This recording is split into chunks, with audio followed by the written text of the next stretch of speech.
সারসিনার নেসারউদ্দিন রহমাতুল্লাহ আলাইহি এত বড় আল্লাহর ওলি, নদী ভেঙে যায়, সারসিনার নদী ভেঙে যায়, ভেঙে যায়, ভেঙে যায়। দ্রুত একটা দোয়ার অনুষ্ঠান ডাকলেন।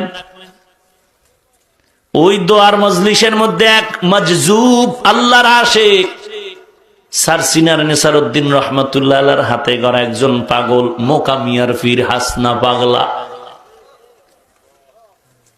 নেসারউদ্দিন রহমাতুল্লাহ আলাইহি কয়, আবুল হাসান, আমি আমিন আমিন কমু, তুই হাত উঠায়া দোয়া কর।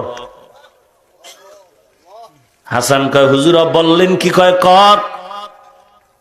আবুল হাসান হাত তুইলা কয়, রে আল্লাহ, হাসান পাগলায় হাত তুলছে, জীবনে খালি ফিরায় দাও না, নদী ভাঙ্গা ফিরা ফিরা ফিরা।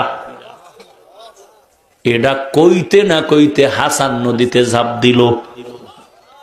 যাচ্ছে, নদীর ভেতরে যাচ্ছে। নেসারউদ্দিন কয়, ধর তারে ধর। লোকেরা লাফ দিয়া যত দূর গিয়া তারে আটকায় ধরলো, সেই পরিমাণ আজও পর্যন্ত নদীতে চর পড়ে গেল।